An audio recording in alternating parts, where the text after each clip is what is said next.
સૌને નમસ્કાર.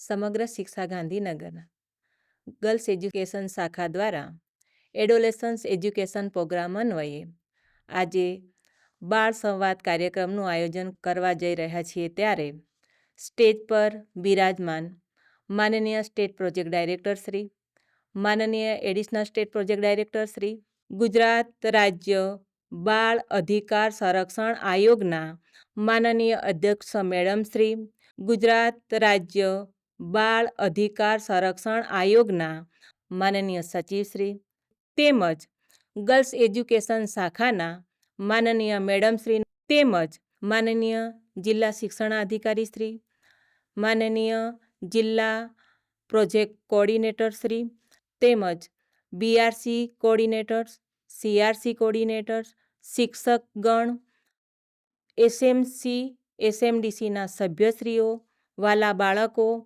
સૌનું હું સમગ્ર શિક્ષા કચેરી વતી સ્વાગત કરું છું અને માનનીય મેડમશ્રીની વિનંતી કરું કે આ વિષય પર માર્ગદર્શન પૂરું પાડશે.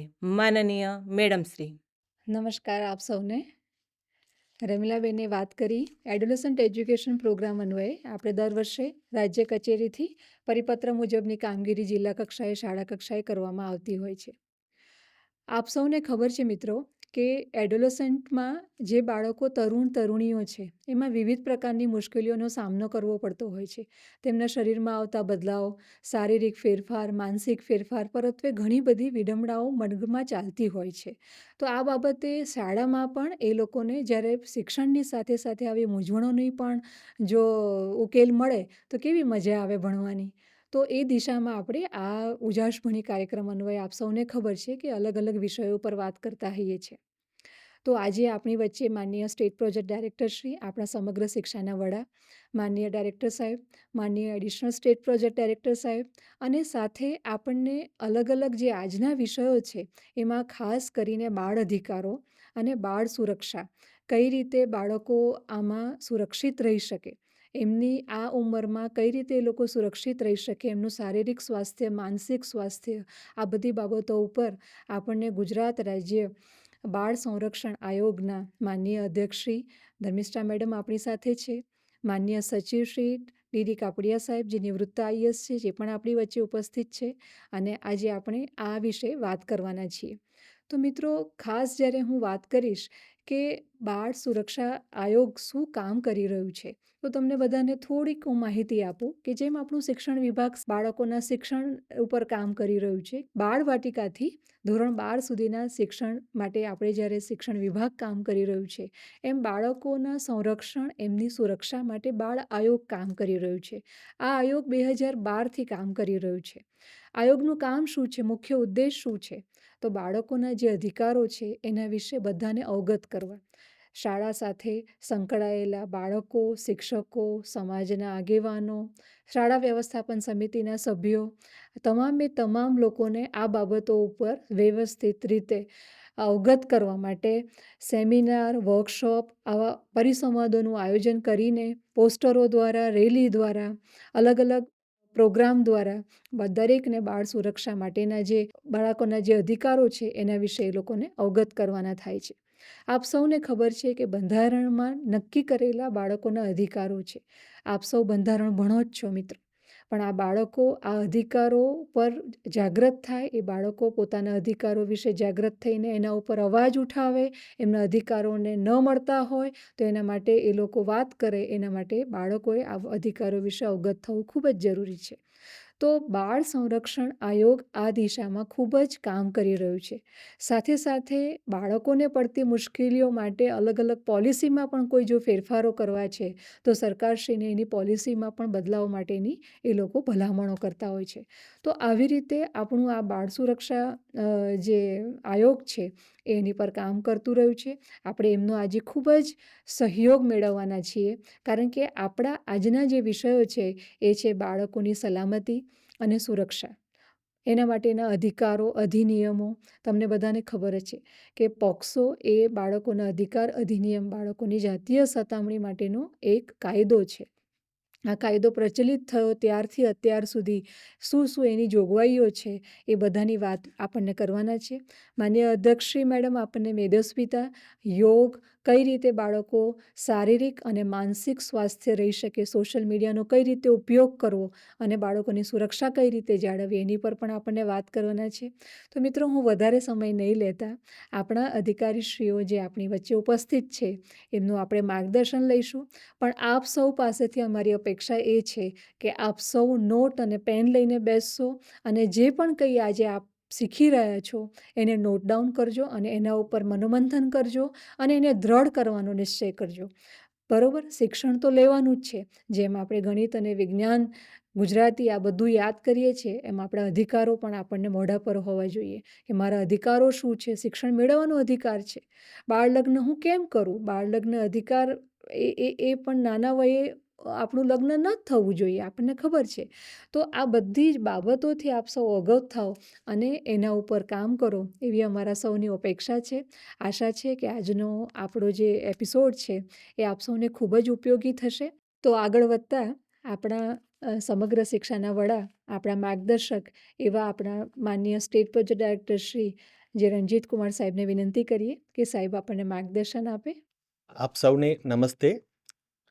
બાલ અધિકાર સંવાદ અન્વયે આજે ભેગા થયેલા તમામ ચકટાથી 12 સુધીના તમામ વિદ્યાર્થીનીઓ, આપ સૌ તમારા બાલ અધિકાર વિશે જાણવા માટે, તમને જણાવવા માટે અને સરકાર તરફથી કયા કયા પ્રકારની સગવડો ઊભી કરવામાં આવી છે અને કયા કયા અધિનિયમો અમલમાં છે, કઈ રીતે તમારા પ્રોટેક્શન આપવામાં આવે છે, આ વિષય સમજાવવા માટે આ સંવાદ આજે ગોઠવેલ છે.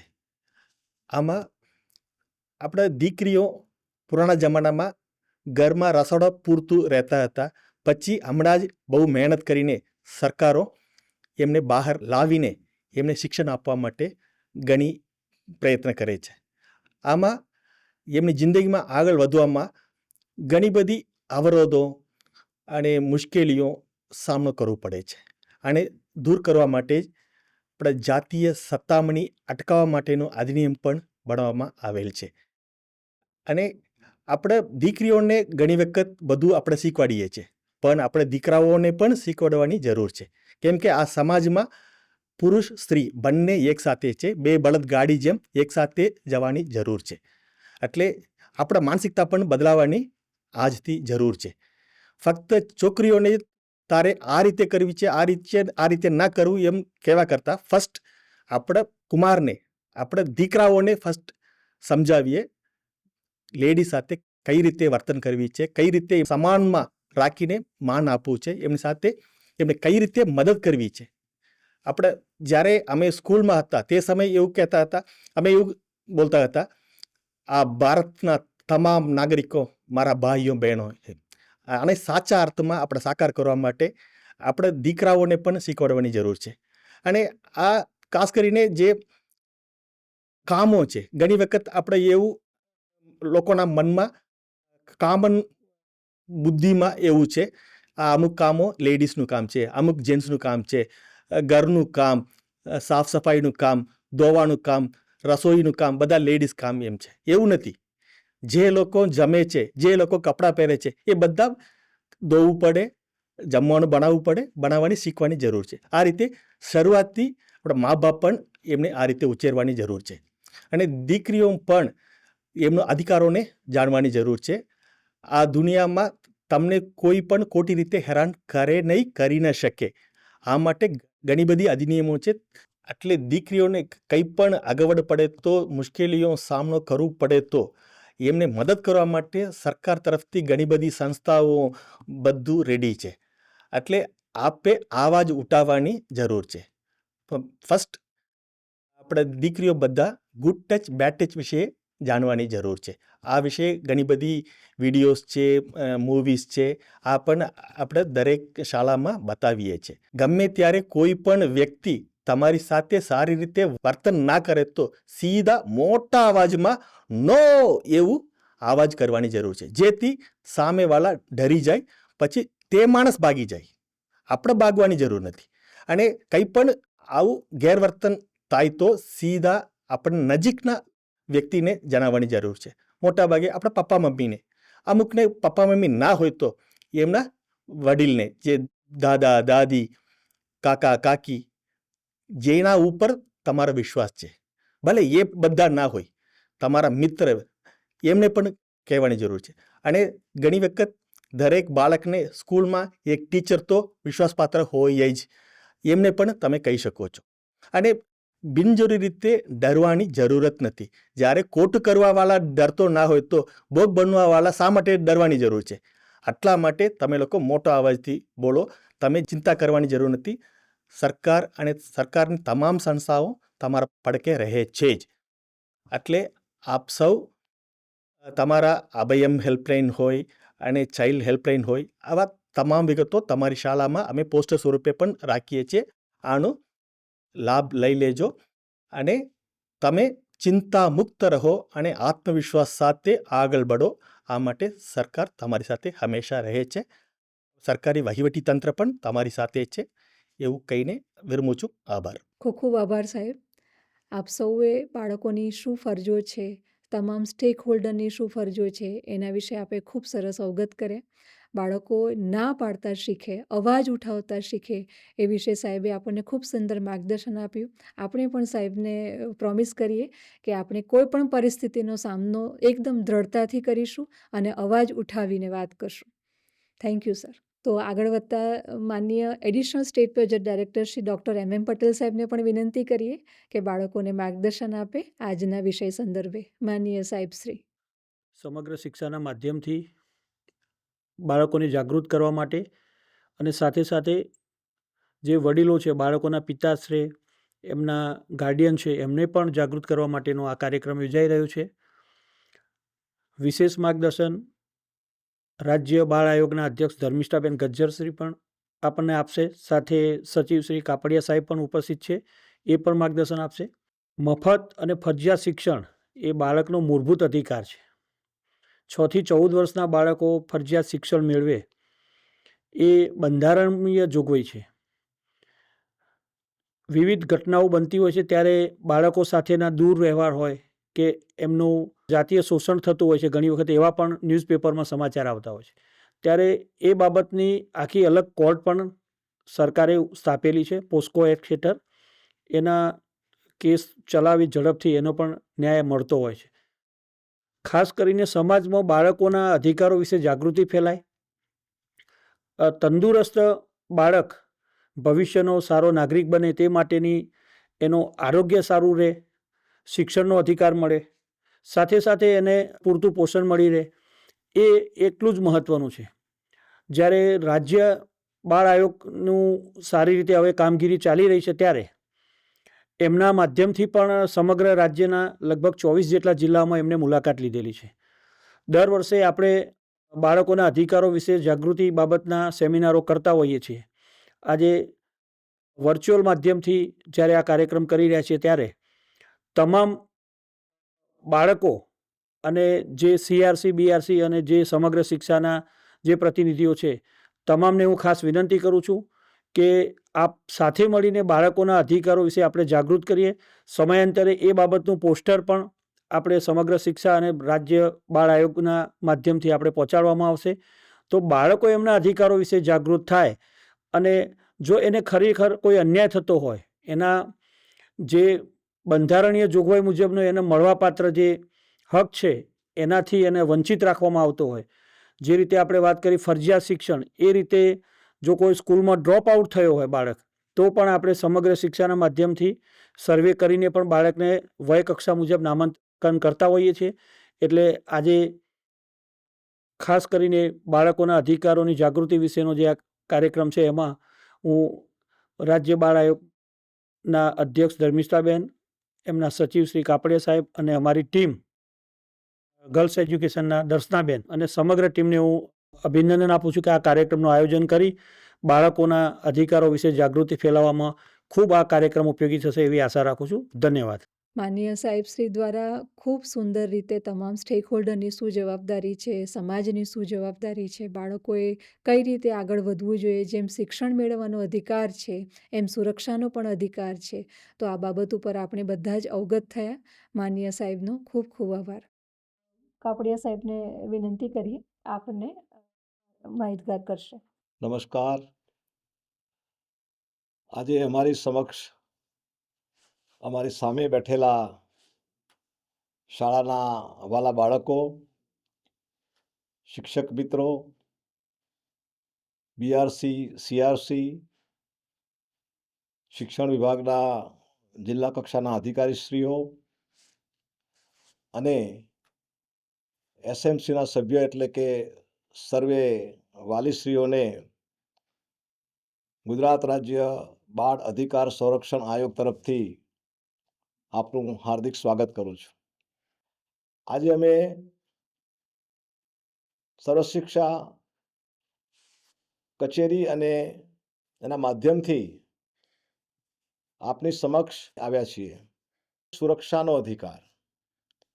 દરેક બાળકને એની સુરક્ષા મળવી જોઈએ.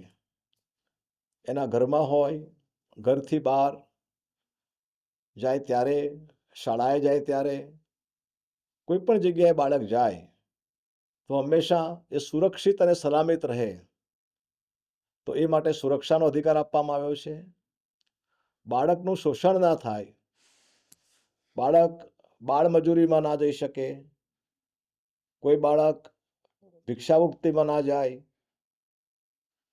કોઈ બાળકનું અપહરણ ન થાય, એટલે આ પ્રકારે બાળકો પર અત્યાચાર ન થાય અને એના માટેનો આ અધિકાર છે અને કાયદાઓ પણ એના માટે કામ કરે છે, જેથી બાળક સુરક્ષિત રહે, સલામત રહે અને એનો વિકાસ સાધી શકે. હવે જ્યારે આપણે પોક્સો એક્ટની વાત કરીશું, પોક્સો એક્ટ એટલે અત્યારે આ શબ્દ પોક્સો એ મને લાગે છે બધાને ખબર તો પડી જશે આ શબ્દથી, કારણ કે અવારનવાર મીડિયામાં, ન્યૂઝપેપરમાં, ટીવીમાં આ કાયદા વિશે અને એના બનતા બનાવો વિશે આપણે પરિચિત છીએ. પોક્સો એટલે protection of children from sexual offence, એટલે બાળકોને જાતીય દુર્વ્યવહાર, જાતીય સતામણી વિરુદ્ધ રક્ષણ આપતો કાયદો. આજે મેં બાળ અવસ્થા જે કહીને, એ તમામ બાળ અવસ્થા સાથે આ કાયદાની સમજ વાલી તરીકે, માતા પિતા તરીકે, શિક્ષકોએ તો ખાસ એમને હોવી જ જોઈએ. દરેક તબક્કે આ કાયદાની જોગવાઈઓ આપણે જો સમજ હોય તો આપણે આપણા બાળકને બચાવી શકીશું એવા તત્વો સામે. અને બાળકને પણ જો આપણે અત્યારથી આના વિશે જાગૃત કરીશું તો બાળક પણ પોતાનું રક્ષણ પણ કરી શકે અને એ સજાગ બને. આપણે 6 વર્ષ સુધીની વાત કરી ત્યારે બાળક સ્વાભાવિક રીતે એના કુટુંબ સાથે રહેતો હોય છે. માતા પિતા, વાલી, સગા સંબંધી, આજુબાજુના પડોશી, નાનું બાળક હોય ત્યારે તો એ સમય દરમિયાન પણ આપણે બાળકની કાળજી તો લઈએ જ છીએ, પણ સ્વાભાવિક રીતે અત્યારે માનસિક વિકૃતતા, જે હમણાં ત્યાર પછી ચેરપર્સન મેડમ વાત કરશે કે સોશિયલ મીડિયાથી કેટલી બધી વિકૃતિ અત્યારે સમાજમાં આવી છે. નાની બાળકીનો કિસ્સો હોય, આ બધું સાંભળીએ છીએ. તો એ સમય દરમિયાન પણ આપણે એ બાળકને આપણે એનાથી બચાવવું જોઈએ. અને ખરેખર મારી દ્રષ્ટિએ જ્યારે બાળક 6 થી 12 વર્ષનું થાય છે, એ વિદ્યાર્થીની હોય કે વિદ્યાર્થી, છોકરો કે છોકરી હોય, તો જ્યારે સ્કૂલમાં જાય છે, ઘેરથી બહાર જાય છે, ત્યારે મા બાપનું રક્ષણથી વિમુખ થાય છે, એકબીજા વાતાવરણમાં આવે છે. તો એ સમય દરમિયાન સૌથી વધારે બાળકોનો ભોગ બને છે. ઘણી વખત આપણે કલ્પના ના કરીએ એવી રીતે આપણે વિચાર્યું પણ ના હોય એવા નજીકના ઓળખીતાઓ અને પરિચિત વ્યક્તિઓ તરફથી બાળકોનો શોષણનો ભોગ બને છે. ખાસ કરીને દીકરીઓ જ્યારે 11, 12, 13 વર્ષની થાય ત્યારે એમના માટે આ પરિસ્થિતિનું નિર્માણ થતું હોય છે. આ કાયદો એટલો કડક બનાવવામાં આવ્યો છે કે જ્યારે પણ કોઈ પણ છોકરા છોકરીને ક્યાંક કોઈ જગ્યાએ એવો અનુભવ થાય કોઈ પણ વ્યક્તિ તરફથી, ઘરે, આડોશી પાડોશી, સગા સંબંધી, પરિચિતો, શાળામાં, સ્કૂલમાં જતા કોઈ વાહનમાં, મિત્રો તરફથી, તો તાત્કાલિક તમારે ગભરાવાની જરૂર નથી. પણ જો સ્કૂલમાં હોય તો તમારા શિક્ષકને તમે વાત કરો. તમને જે પસંદ હોય, તમારા ઘણી વખત એવું હોય કે એક શિક્ષક ખૂબ સારી રીતે એમને ગમતા હોય શાળામાં. તમે એને જ જઈને વાત કરો કે સાહેબ મારી સાથે આણે આવું કર્યું. મમ્મી પપ્પાને વાત કરો. તમને જે ભરોસો હોય એ વ્યક્તિ સાથે તમે એને વાત કરો. અને ત્યાંથી એ જગ્યા તમે છોડી દો. તમને એવું લાગે કે આ તો ત્યાંથી તમે દૂર જતા રહો. અને બને ત્યાં સુધી તમે એને ના પાડો. કઈ વસ્તુ એવી કોઈ એવું અડકતા હોય, ગુડ ટચ અને બેડ ટચ, મેડમ આપને પછી વાત કરશે, તો એવી રીતે અમુક સ્પર્શ એવા હોય કે તમને ગમે નહીં. સારા સ્પર્શ કોને કહેવાય?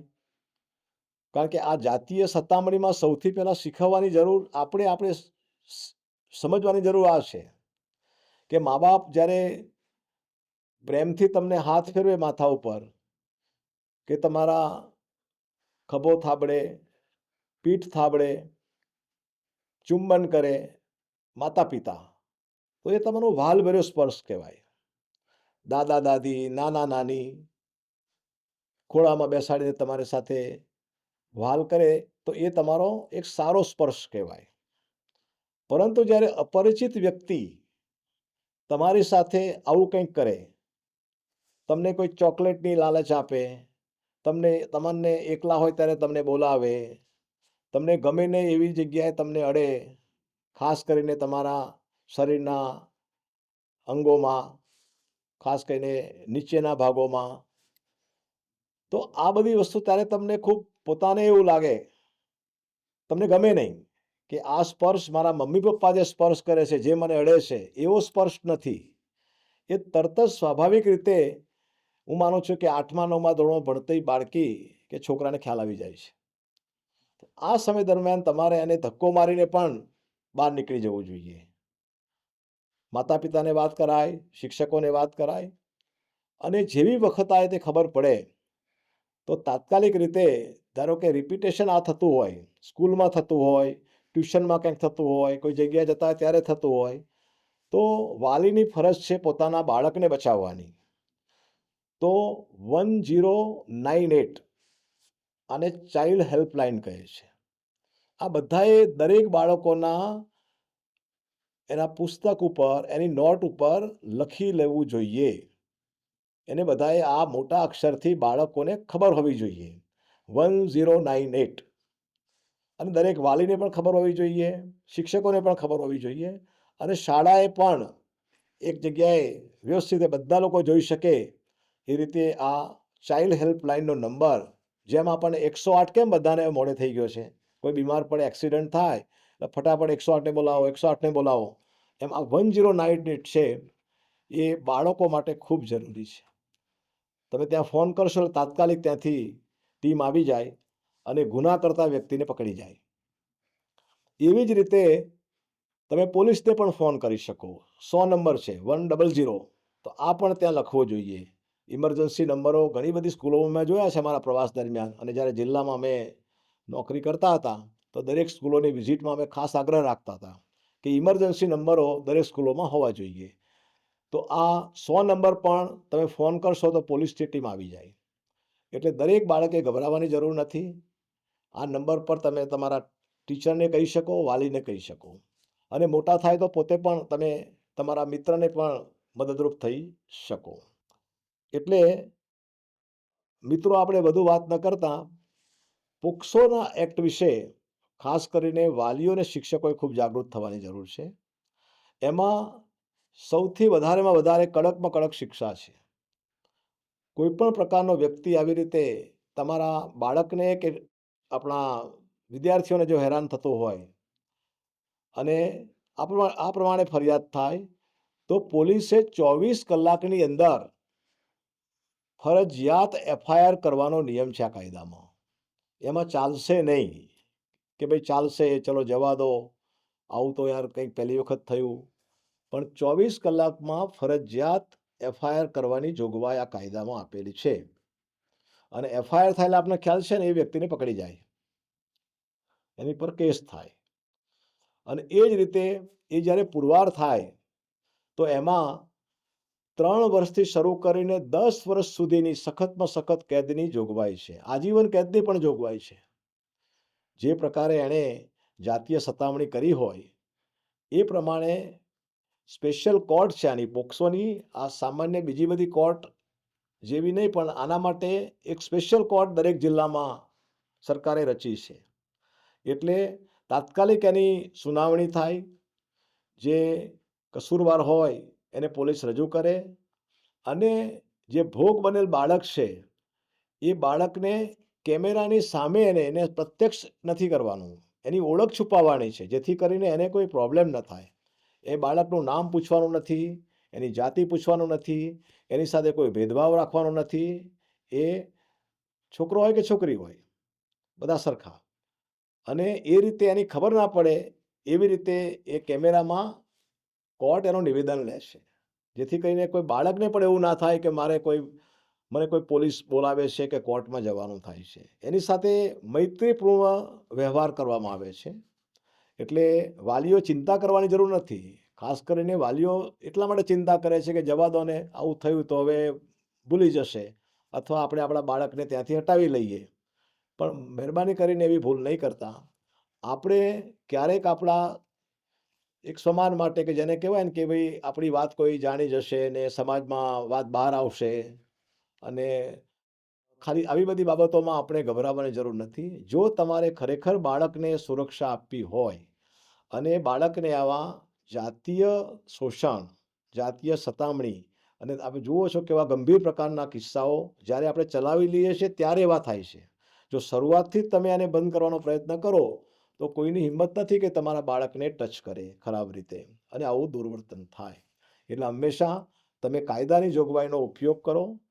અને મેં કહ્યું એ પ્રમાણે આવી જે 1098 પોલીસને જાણ કરશો તો તાત્કાલિક એના એક્શન લેવાશે અને ખૂબ કડક શિક્ષામાં એ વ્યક્તિને આપણે શિક્ષા કરી શકીશું. ખાસ કરીને શિક્ષક મિત્રોને મારે વિનંતી કે તમારી પાસે આવતા બાળકો એ તમારા જ બાળકો છે. જે રીતે આપણે આપણા બાળકોનું ધ્યાન રાખીએ છીએ એ રીતે આપે પણ આપણે સોંપાયેલા વર્ગખંડના જે બાળકો, એનું તમારે ધ્યાન રાખવું જોઈએ. દરેક શિક્ષકને હું માનું છું ત્યાં સુધી એના ક્લાસની જવાબદારી હોય છે. તો એ ક્લાસમાં 35 થી 50 વિદ્યાર્થીઓ હોય તો આપણે કેમ એ વિદ્યાર્થીઓને સાચવી ના શકીએ? એની કંઈ મૂંઝવણ હોય તમને વાત કરે, એક પિતા તુલ્ય, એ ગુરુજી તરીકે એના મનની વાત તમને એ ખુલ્લેથી કરે એવું વાતાવરણ આપજો. અને શિક્ષણની સાથે સાથે જો તમે આ અધિકારો એમને આપશો, એને જાગૃત કરશો અને મદદ કરશો તો બાળક પૂર્ણ રીતે ખીલશે અને તમે જેવી અપેક્ષા રાખો છો એવી રીતે બાળક એના શિક્ષણમાં આગળ આવશે. એસએમસીના વાલી મિત્રો અને ખાસ મારી વિનંતી કે જ્યારે જ્યારે જિલ્લામાં ઘણી વખત અમે જ્યારે જઈએ છીએ ત્યારે વાલી મિત્રોને આળસ હોય છે કે એ લોકો રેગ્યુલર કમિટીમાં બેઠકમાં આવતા નથી અને બધું સારું છે એમ કરીને પોતે રજિસ્ટરમાં સહી કરીને જતા રહે છે. એવું નહીં હોવું જોઈએ. તમારે પણ તમારા ગામની શાળાની દેખરેખ માટે સરકારે તમારી નિમણૂક કરી છે. નાની નાની વસ્તુની તમે પૂછા કરો, અને ખાસ કરીને બાળકોના અધિકાર વિશે તમને જાગૃત થવા જોઈએ. અને તમારા ગામની અંદર તમારી શાળામાં કોઈ પણ જગ્યાએ આવું પોક્સોનો કેસ બને નહીં, જાતીય સતામણી થાય નહીં, એવું કડકમાં કડક તમારે એક સંદેશ આપવો જોઈએ કે ભાઈ અમે આ ચલાવી લેવા માગતા નથી. પછી એ શિક્ષક હોય કે કોઈ પણ વ્યક્તિ હોય, પણ આવું અમે ચલાવવા દેવા માંગતા નથી. એવું તમે આગળ આવીને કહેશો તો બાળક સાથે વણાયેલી બધી વ્યવસ્થામાં ક્યાંક ત્રુટિ હશે તો એમાં સુધારો આવશે. તમારા ગામમાં એ પણ નક્કી કરો કે અમારા ગામમાંથી એક પણ બાળક એ બાળમજૂરી કરતો ના હોય, એક પણ દીકરી જે બાળ લગ્ન પણ માં જાય નહીં, એ પણ કાયદાનું પાલન થાય, એક પણ બાળક ભિક્ષાવૃત્તિ કરતો ના થાય, એક પણ બાળક આવી રીતે શોષણનો ભોગ ના બને. એવું માનું છું કે ગ્રામ પંચાયત અને એસએમસીના વાલી મિત્રો જો નક્કી કરશે અને એમાં શિક્ષકો સાથ આપશે તો માનું છું કે એ આદર્શ ચાઇલ્ડ ફ્રેન્ડલી વિલેજ એવું કહેવાશે. હું માનું છું કે આજે પરિસંવાદમાં મારે જ વાત કરવી હતી એટલે મેં એક તરફી વાત કરી છે કે તમે લોકો સમજી શકો, પરંતુ બીજી વખત અમે એવું પણ નક્કી કર્યું છે કે ક્યારેક જિલ્લામાં જઈશું અથવા તો સ્ટુડિયોની અંદર બાળકોના પ્રતિનિધિઓને બોલાવીશું અને બાળકો સાથે વાર્તાલાપ કરીશું, બાળકોને મૂંઝવતા પ્રશ્નો વિશે ચર્ચા કરીશું. તો મને લાગે છે આના કરતાં વધારે આપણે બાળ માણસને સમજી શકીશું. આજે અમને બાળકો સાથે, વાલીઓ સાથે, શિક્ષકો સાથે જે સંવાદ કરવાનો જે મોકો મળ્યો એ બદલ શિક્ષણ વિભાગનો અમે ખૂબ ખૂબ આભારી છે. ધન્યવાદ. બાળકોના રક્ષણની જવાબદારી આપણા સૌની જવાબદારી. આભાર. Thank you sir. મહત્વનો જે કાયદો છે કે બાળકોની જાતીય સતામણી થાય ત્યારે શું કરવું, એ કાયદાના જે જોગવાઈઓ છે એની વિશે સાહેબે સરસ વાત કરી. 1098 હેલ્પલાઇન બધાને મોડે થઈ જ જવી જોઈએ, એટલે ઊંધેથી 8, 9, 10 એ રીતે પણ આપ યાદ રાખી શકો. પણ 1098 એ આપણે બધાએ મોઢે રાખવાની છે અને ગમે ત્યારે કોઈ પણ પરિસ્થિતિ જ્યારે એવી ઊભી થાય ત્યારે તરત આપણે એની ફરિયાદ નોંધાવવાની છે. ખૂબ સરસ સાહેબે માર્ગદર્શન આપ્યું. સાહેબનો ખૂબ ખૂબ આભાર. હવે આપણે માનનીય ધર્મિષ્ઠા મેડમ ગજ્જરને વિનંતી કરીએ કે મેડમ આપને બાળકોને માર્ગદર્શિત કરે આ વિષય પર. સૌને મારા નમસ્કાર. આજે ખૂબ સુંદર એક સહયોગ દ્વારા આજે અહીંયા સ્ટુડિયોમાં ઉપસ્થિત છે. તો અમારી સામે, અમારી સાથે જોડાયેલા તમામ બાળકો, શિક્ષકો અને તમામ અધિકારીથી લઈ અને જે એસએમસી ટીમ છે, ગ્રામજનો છે, એ બધા જ અહીંયા ઉપસ્થિત છે. તો એમનું હું પહેલાં તો હાર્દિક સ્વાગત કરું છું. આજે મને એક બાળ આયોગના અધ્યક્ષ તરીકે આપની સાથે આપણને શિક્ષણની સાથે, સુરક્ષાની સાથે, આપના અધિકારોની સાથે સાથે ઘણી બધી બીજી એક આપની ખૂબ એવી તકલીફો છે કે એ તકલીફોમાં આપણે કેવી રીતે અત્યારે આગળ વધીએ અને એ તકલીફોને કેવી રીતે દૂર કરી શકીએ. અત્યારે ટેકનોલોજી યુગ છે, મોડર્ન ટેકનોલોજી યુગ છે. તો એ યુગમાં આપણે સૌએ કેવી રીતે આગળ વધવું અને એ જે બાળકો, જે 0થી 18ના જે બાળકો છે, એમણે કેવી રીતે કામ કરવું. અત્યારે હું કહીશ કે વધારે વાત એ વિષય ઉપર કરીશ આપને કે સોશિયલ મીડિયા એટલે ટેકનોલોજી યુગ. સોશિયલ મીડિયા આપણા જીવનમાં ખૂબ જરૂરી છે, કારણ કે અત્યારે સમયનો બચાવ માટે અને ઘણી બધી પરિસ્થિતિઓથી એ બચવા માટે આપણે જો સોશિયલ મીડિયા કે ટેકનોલોજીનો ઉપયોગ ન કરીએ તો ક્યાંક એમાં પણ આપણે સમયાંતરે પાછળ રહીએ છીએ. પણ આજે બાળકો માટે હું ખાસ વાત કરીશ કે બાળકોએ સોશિયલ મીડિયાથી દૂર રહેવા માટે શું કરવું જોઈએ. તો હું એની સાથે સાથે માતા પિતા, શિક્ષકો પણ અહીંયા ઉપસ્થિત છે. તો બાળકો, સોશિયલ મીડિયાનો આપણે જરૂરથી ઉપયોગ કરીએ, પણ એ સોશિયલ મીડિયા કે એવો ઉપયોગ ન થાય જેના કારણે આપણું શારીરિક અને માનસિક સ્વાસ્થ્ય પણ એની સાથે બગડે છે. કારણ કે સોશિયલ મીડિયા બાળકને અત્યારે જે મોકળું મન, ખુલ્લું મેદાન ક્યાંક એનો અભાવ છે. એની સાથે સાથે બાળકો અને એ જે સોશિયલ મીડિયાનું જે બાળકોમાં વળગણ થયું છે, એ હું ચોક્કસથી કહીશ કે જ્યારે 2020માં આપણા ગુજરાત અને સમગ્ર દેશમાં જ્યારે કોરોનાની પરિસ્થિતિ હતી ત્યારે એ બાળકોનું શિક્ષણ પણ બંધ હતું અને ઓનલાઈન શિક્ષણની પ્રથા દ્વારા એ બાળકો એ સોશિયલ મીડિયા એટલે કે ટેકનોલોજી અને મોબાઈલ, વધારે પડતા મોબાઈલનો ઉપયોગ કરતા થયા છે. ત્યારે ધીમે ધીમે આપણે એમાંથી કેવી રીતે બહાર નીકળવું. બાળકો સોશિયલ મીડિયાનો ઉપયોગ કરીએ પણ એની સમય મર્યાદા નક્કી કરીએ આપણે. માતા પિતા અને શિક્ષકો પણ એનું ખાસ ધ્યાન રાખે કે આપણે આપણા બાળકને મોબાઈલનો ઉપયોગ કરતાં શીખવાડીએ, ટેકનોલોજીનો ઉપયોગ કરતાં શીખવાડીએ, પણ એને ચોક્કસથી એની સમયમર્યાદા આપીએ કે બાળકે આ સમય દરમિયાન 15 કે 20 મિનિટ માત્ર એ બાળક એનો મોબાઈલનો ઉપયોગ કરે. જેથી કરી અને બાળક જે શિક્ષણ અને અન્ય પ્રવૃત્તિઓ સાથે સંકળાયેલું છે એમાંથી થોડું માનસિક રીતે દૂર રહે અને અન્ય પ્રવૃત્તિ તરફ વળે. એટલે કે સોશિયલ મીડિયા એમાં ઘણું બધું કે મોબાઈલ છે અત્યારે તો મોબાઈલમાં આખી દુનિયા આપણને જોવા મળે છે, પણ એની સાથે સાથે એ મોબાઈલમાં આપણા બાળકો માટે શું સારું છે, શું ખરાબ છે, એને પણ એ વસ્તુથી પણ વાકેફ કરીએ કે બાળકોએ આ વસ્તુ મોબાઈલમાં ન જોવી જોઈએ.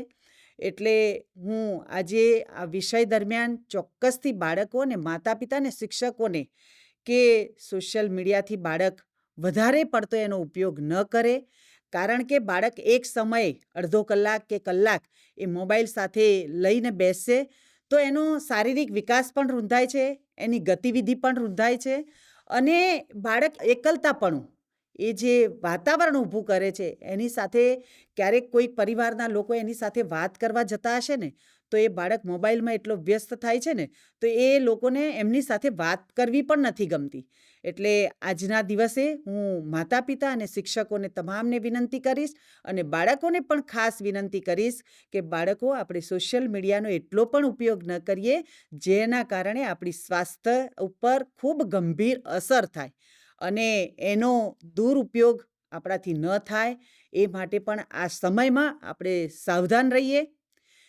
પણ આજના સમયમાં જે બેઠાડું જીવન કે દરેક લોકોનું એવું બેઠાડું જીવન થઈ ગયું છે અને આપણા જીવનની એવી રહેણી કહેણી પણ એવી થઈ ગઈ છે, ફાસ્ટ યુગ ચાલી રહ્યો છે, સમય પણ એવો ઝડપથી પસાર થઈ રહ્યો છે.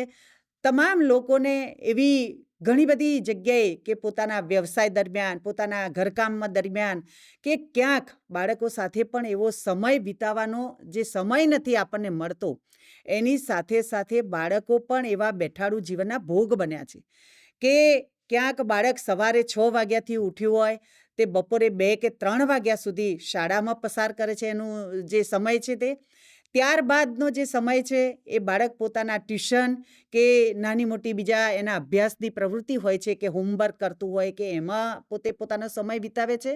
અને એની સાથે સાથે અત્યારના સમયમાં જે જંક ફૂડ કહેવાય ને કે આપણી જીવનની શૈલી અને ખાવા પીવાની જે પદ્ધતિ છે અને આપણે જે જંક ફૂડને અંદર આપણા જીવનમાં આપણે એ કર્યું છે એ જંક ફૂડ ખાવાથી પણ આપણા શરીરને કેટલું બધું નુકસાન થાય છે. અત્યારે હમણાં જ ગુજરાત સરકારે અને ભારત સરકારે જે હમણાં 21 જૂન એટલે કે યોગ દિવસ તરીકે આપણે સૌએ ઉજવીએ છીએ, યોગ દ્વારા આપણા જીવનમાં જે મેદસ્વીતા એ જે ઘર કરી ગઈ છે એ મેદસ્વીતાને આપણે કેવી રીતે ટાળી શકીએ. અને મેદસ્વીતા એટલે શું કે મેદસ્વીતા એટલે માત્ર એ શરીરનો બાહ્ય દેખાવ નથી, પણ એના કારણે આપણા શરીરમાં ઘણા બધા રોગો એ પ્રવેશી ગયા છે કે જેમ કે બ્લડ સુગર હોય, બીપી હોય કે હાઈ બ્લડ પ્રેશર હોય, હાર્ટ એટેક હોય, જે મેદસ્વીતાના કારણે સાંધાના દુખાવો થતા હોય છે અને ઘણા બધા આવા ગંભીર રોગોની સામે આપણે જ્યારે અત્યારે સામનો કરી રહ્યા છે ત્યારે આપણે મેદસ્વીતાને ટાળવા માટે શું કરી શકીએ, એના માટે શું કાળજી રાખી શકીએ. અને અત્યારે જે બાળકોમાં જે જંક ફૂડ એટલે કે ચીઝ, બટર, પનીર અને એવા પીઝા, બર્ગર અને ઘણા બધા એવા આહારો છે એના કારણે બાળકો મેદસ્વીતાના ભોગ બન્યા છે. તો માતા પિતાને પણ વિનંતી કરીશ, શાળામાં શિક્ષકો છે, ગ્રામજનો છે કે શાળા વ્યવસ્થાપન સમિતિ છે, તો આપણા બાળકને આપણે સ્વાસ્થ્ય રાખવું છે, સ્વસ્થ રાખવું છે તો એના માટે આપણે બાળકોને કેવો આહાર આપવો જોઈએ તો આપણે જ એની શરૂઆત આપણા પરિવારમાંથી કરીએ કે આપણા પરિવારમાં જ્યારે બાળકને એની સ્કૂલનો ટાઈમ હોય ત્યારે પણ એને હેલ્થ માટે કેવું ફૂડ એને ઉપયોગી થશે તો એવો આહાર પણ પૌષ્ટિક આહાર કહેવાય ને કે એની સાથે સાથે જે ઠંડા પીણા પણ બાળકોને બિલકુલ એને ટચ ન કરવા દઈએ કે જંક ફૂડ એટલે કે પીઝા, બર્ગર, દાબેલી કે આવા જે ચીઝ બટરવાળા જે આહાર છે એનાથી પણ દૂર રહેવા માટે આપણે બાળકોને કેવો આહાર આપી શકીએ તો એના માટે સારા કઠોળ છે, ફ્રૂટ છે અને ઘરે બનાવેલા એવા પૌષ્ટિક આહારનો વધારે ને વધારે આપણા બાળકો ઉપયોગ કરે. એના માટે માતા પિતા અને બાળકો સાથે ખૂબ સુંદર પ્રેમથી બાળકોને સમજાવીએ કે બેટા આવો આહાર લેવાથી આપણા સ્વાસ્થ્યને ખૂબ નુકસાન થાય છે. એના કારણે આપણું જે શરીર છે એ મેદસ્વીતાવાળું બને છે અને ક્યાંકના ક્યાંક આપણને બેઠવા ઉઠવામાં અને સારી જે કહેવાય ને કે એના કારણે જે જંક ફૂડથી અને મેદસ્વીતાના કારણે આપણું જે માનસિક જે સ્વાસ્થ્ય છે એને પણ ક્યારેક ગંભીર અસર થતી હોય છે. આપણી જે વિચારવાની ક્ષમતા છે એ વિચારવાની ક્ષમતા પણ કંઈક એમાં આપણે પાછા પડીએ છીએ. આપણી જે યાદશક્તિ છે એમાં પણ એનાથી આપણને ખૂબ નુકસાન થતું હોય છે. તો આજના દિવસે હું એના માટે પણ મેદસ્વીતા મુક્ત બાળક તો મેદસ્વીતા મુક્ત ભારત આપણે કેવી રીતે બનાવી શકીએ અને આપણા બાળકને કેવી રીતે સ્વસ્થ રાખી શકીએ, તો આપણે સૌ આજે આ માધ્યમ દ્વારા આપણે માતા પિતા અને શિક્ષકોએ પણ આમાંથી ખૂબ સારું ગ્રહણ કરવાની જરૂર છે. અને બાળકો સાથે સમય આપ સૌ એને એના સમય દરમિયાન કે બાળક જ્યારે સ્કૂલમાં જવાનું છે એ સમય દરમિયાન અડધો કલાક પણ આપણે જો બાળકને સારું સ્વાસ્થ્ય માટે એનું પોષણ અને એ આહાર જો આપણે આપીશું તો બાળક પણ બીજો આહાર કે એવું જંક ફૂડ ખાવાની એને એનાથી ટેવાશે નહીં. એટલે આપણે સૌએ એના માટે જાગૃત થવું પડશે. દરેક જગ્યાએ જ્યાં પણ બાળક છે એ સ્કૂલ હોય, આંગણવાડી હોય, સંસ્થા હોય કે જાહેર જીવનમાં ક્યાંય પણ બાળક હોય તો એ બાળકની સુરક્ષા ન જોખમાય એના માટે આપણે સૌએ, સરકાર તો ખૂબ સુંદર કામ કરે છે કે સરકાર દ્વારા આવી જે ગવર્મેન્ટ સ્કૂલો હોય છે, સંસ્થાઓ હોય છે, ત્યાં બાળકોને સેલ્ફ ડિફેન્સની ટ્રેનિંગો અપાય છે, કરાટેની ટ્રેનિંગ અપાય છે, ગુડ ટચ શું છે, બેડ ટચ શું છે એની પણ ટ્રેનિંગ અપાય છે. પણ એની સાથે સાથે જો આપણામાં જાગૃતતા નહીં હોય તો એ ગમે તેટલી સંસ્થાઓ કે સરકાર પ્રયત્નો કરશે ને તો ક્યાંક આપણા બાળકમાં એવી મજબૂતાઈ નહીં હોય, એ ખડતલ જો આપણું બાળક નહીં હોય, આપણું બાળક એક સ્ટ્રોંગ નહીં હોય તો ક્યારે પણ આવી પરિસ્થિતિઓનો સામનો એ બાળક કરી શકશે નહીં. એટલે આજના દિવસે હું દીકરો હોય કે દીકરી હોય, આપણું બાળક એ નાનપણથી જ એને ગુડ ટચ શું કહેવાય, બેડ ટચ શું કહેવાય અને ક્યાંક એવા જે કૃત્યો હોય છે, એવા જે લોકો કે આવા જે જાહેર જીવનમાં આપણા દીકરા કે દીકરી સાથે કૃત્ય કરતા હોય છે તો એનાથી સામનો કરવા માટે આપણું બાળક એ સેલ્ફ ડિફેન્સની ટ્રેનિંગ લે, જેથી કરીને આપણું બાળક ક્યાંય પણ હોય જાહેર જીવનમાં તો એ બાળકને જ્યારે એ પરિસ્થિતિનો ભોગ બને ત્યારે પોતે પોતાનું રક્ષણ કેવી રીતે કરી શકે એનું જે એને નોલેજ હશે, જ્ઞાન હશે તો ચોક્કસથી એ બાળક એ પરિસ્થિતિનો ભોગ બનતા અટકશે. અને બીજું કે ગુડ ટચ, બેડ ટચ એટલે આપણે હંમેશા દરેક જગ્યાએ બાળકોને એના માટે એક 5 મિનિટનું પણ જો આપણા સૌમાં એ આના વિશે જો નોલેજ હશે તો આપણે એ બાળકોમાં આપી શકીશું. એટલે દરેક બાળકે પોતે પોતાના રક્ષણ માટે કેવી ટ્રેનિંગ લેવી જોઈએ. જ્યાં પણ ટ્રેનિંગો થતી હોય તે ટ્રેનિંગમાં આપણે ભાગીદાર થઈએ અને એનાથી વાકેફ થઈએ. અને માતા પિતાએ પણ આ બાળકોને એવા સારા શિસ્ત અને સંસ્કાર આપો. આપણી ભારતીય જે સંસ્કૃતિ છે એ સંસ્કૃતિની સામે કદાચ અત્યારે આપણે જોઈએ છીએ કે મોડર્ન યુગ છે, વેસ્ટર્ન કલ્ચર આપણે સૌ આપણા જીવનમાં અપનાવી રહ્યા છીએ. જ્યારે એ વેસ્ટર્ન કલ્ચર આપણે જરૂરથી અપનાવીએ પણ એવું તે ન અપનાવીએ કે જેના કારણે આપણા બાળકોનું ભવિષ્ય અને બાળકોનું હિત જોખમમાં મુકાય છે. જે આ કામ તો આપણા માતા પિતા અને જે શાળામાં બાળકો અભ્યાસ કરી રહ્યા છે ત્યાં ગુરુ સમાન એવા શિક્ષકો છે, એ શિક્ષકો પણ આવા કામથી અને આવા જે અવેરનેસ આપણા બાળકોમાં લાવી છે એ જો કરી શકશે તો કદાચ મને લાગે છે કે આપણા તમામ એ ગુજરાતના જે બાળકો છે એ બાળકોનું હિત ક્યાંય નહીં જોખમાય. એટલે આપણી જે સરકાર અને ગુજરાત સરકાર અને કેન્દ્ર સરકારનું એક લક્ષ્ય છે. આપણા દેશના વડાપ્રધાન પણ ખૂબ દરેક લોકો માટે ચિંતા કરે છે, પણ સૌથી વધારે જો ચિંતા હોય તો મારા દેશનું બાળક, મારા ગુજરાતનું બાળક, એક પણ બાળક એ અસ્વસ્થ ન રહે, સુરક્ષિત ન રહે અને અશિક્ષિત ન રહે એના માટેના આપણે જે વિકસિત ભારત બનાવવાનો જે સંકલ્પ લઈને આપણે સૌ બેઠા છીએ એ સંકલ્પની સાથે જ્યારે આપણે આ જે પરિસ્થિતિ કીધી એમાં આપણે સૌએ જાગૃત થવાની જરૂર છે.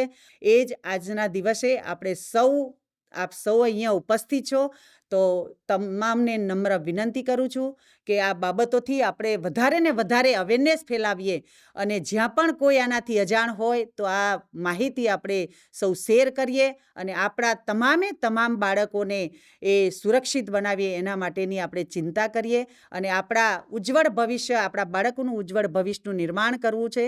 તો આ માહિતીથી સૌ વાકેફગાર થઈએ એ જ આજના દિવસે શુભકામનાઓ. અસ્તુ. ખૂબ ખૂબ આભાર મેડમ. ખાસ તો એક માં જેમ બાળકની ચિંતા કરે ને એમ સમગ્ર રાજ્યના બધા જ બાળકોની ચિંતા કરતા માનનીય ગુજરાત રાજ્ય બાળ અધિકાર સંરક્ષણ આયોગના અધ્યક્ષ શ્રી મેડમે ખૂબ સરસ માર્ગદર્શન આપ્યું. બાળકોનું સ્વાસ્થ્ય મેદસ્વી ન હોય, ખૂબ જ તંદુરસ્ત સ્વાસ્થ્ય હોય, સોશિયલ મીડિયાના ઉપયોગ કઈ રીતે કરવો એટલે એનું માનસિક સ્વાસ્થ્યની પણ મેડમે ચિંતા કરી અને સાથે સાથે સુરક્ષા, સલામતીનો જે અધિકાર, સુરક્ષાનો જે અધિકાર છે, જે મેઇન એમ છે બાળ આયોગનું, એના ઉપર પણ મેડમે ખૂબ સુંદર વાત કરી. તમામ સ્ટેક હોલ્ડર કે રાજ્ય કચેરી હોય કે જિલ્લા કચેરી હોય કે આપણા શિક્ષકો છે, સમાજ છે, SMCના સભ્યો છે, શિક્ષકો છે, આ તમામની પણ જવાબદારી કઈ રીતની હોવી જોઈએ એ પણ મેડમે ખૂબ સરસ માર્ગદર્શન આપ્યું. અને આપણે સૌ કટિબદ્ધ થઈએ દીકરા અને દીકરીઓ તમામ કે આપણે આ બાબતોથી અવગત થઈએ. શિક્ષિત થવું એટલે માત્ર ચોપડિયું જ્ઞાન જ નહીં પણ આ બધી જ બાબતોથી અધિકારો વિશે પણ અવગત થઈએ અને આપણા રાષ્ટ્રને આપણે મજબૂત બનાવીએ, કારણ કે આપણા રાષ્ટ્રને મજબૂત બનાવવાનું કામ પણ આપણું જ છે. બાળકો જ આ રાષ્ટ્રના ઘડવૈયા છે. તો આપણે એવા સરસ સમાજનું જે વિકસિત ભારતની મેડમે વાત કરી એના ઉપર જ્યારે આપણે બધા કટિબદ્ધ થયા છીએ ત્યારે બાળકો જ એમાં પાયાના ઘડવૈયા છે. એટલે પાયામાં બાળકો છે તો બાળકો જ જો આ રીતે અવગત થશે તો ખૂબ સુંદર રાષ્ટ્રનું નિર્માણ થશે. એ જ અભ્યર્થના સાથે ફરીથી આપણા બાળ આયોગના અધિકારીશ્રીઓનો ખૂબ ખૂબ આભાર. આપ અહીંયા આવ્યા અને બાળકોને માર્ગદર્શિત કર્યા. આપ સૌનો સમગ્ર શિક્ષા ટીમ વતીથી આભાર માનીએ છીએ. Thank you madam. Thank you sir. આજના આ બાળ અધિકાર સંવાદમાં આપને માર્ગદર્શન પૂરું પાડનાર માનનીય અધિકારીશ્રીઓ, આપની સાથે જોડાયેલ તજજ્ઞશ્રીઓ, આપ જિલ્લા કક્ષાએથી જોડાયેલ તમામ સ્ટાફ, બાળકો સૌનો હું આ કાર્યક્રમ નિહાળ્યો તે બદલ સૌનો આભાર માનું છું અને આપણી VSK ટીમનો પણ હું આ સંદર્ભે ખૂબ ખૂબ આભાર માનું છું.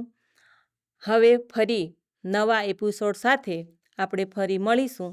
આવજો.